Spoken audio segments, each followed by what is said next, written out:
Alright, today we're going to be doing a 2-point perspective. Obviously we're first going to need to put our 2 perspective points here. If you remember, there's only 2 types of lines that we should draw. One is lines that can go straight up and down.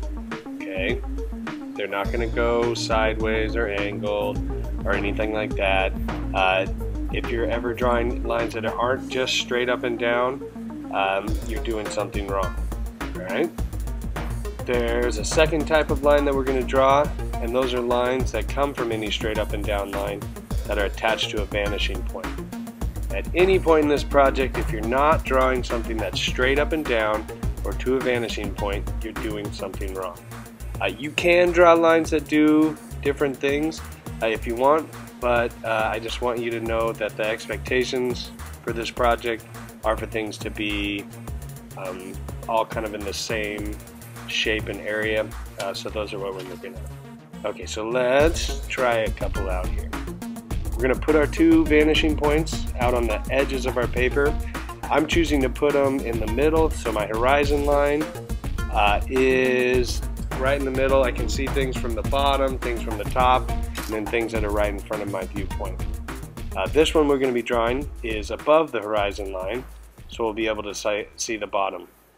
I drew my straight up and down line.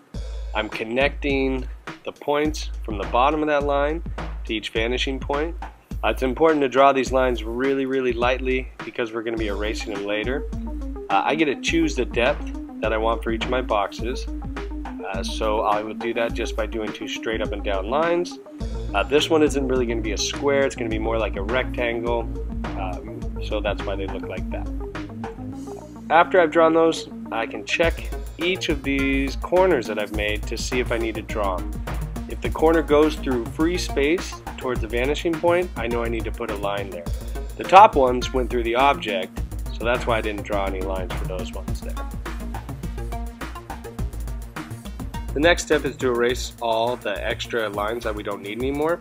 We just want the object floating in space there. Those lines that were connected to the vanishing points were just guidelines for us so that we could check to see that they're going in the right place.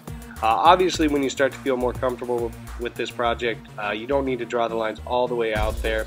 I'm going to continue to do so in this demonstration just so you can see where they're going. But normally, I would just draw them just as far as I need them in order to get the object where I want it. Alright, I just drew one below the horizon line there. You can see the top of that object. I'm going to draw one on the horizon line now.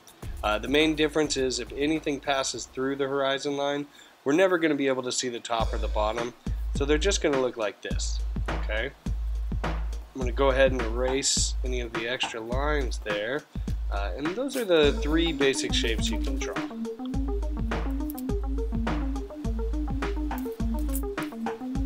Okay, I'm going to show you guys how to draw just kind of an interesting shape that you guys can put inside of your piece. The way this project works is we just build up shapes and shapes and shapes and shapes until we fill this space.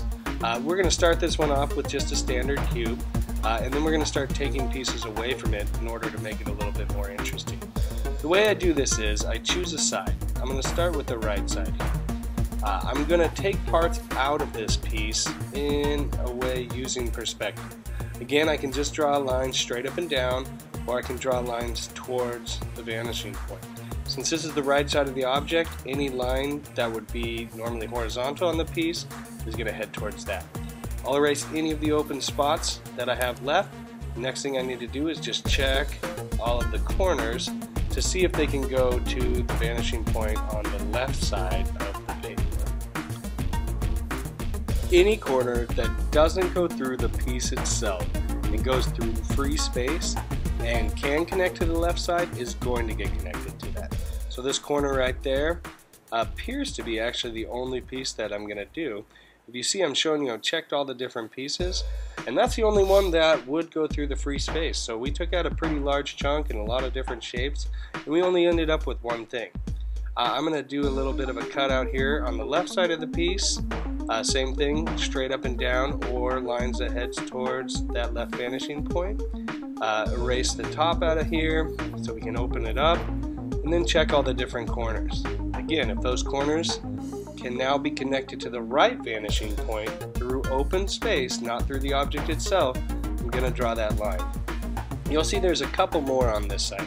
Start with the top there. This just happened to happen, but it's kind of lined up with that other point there.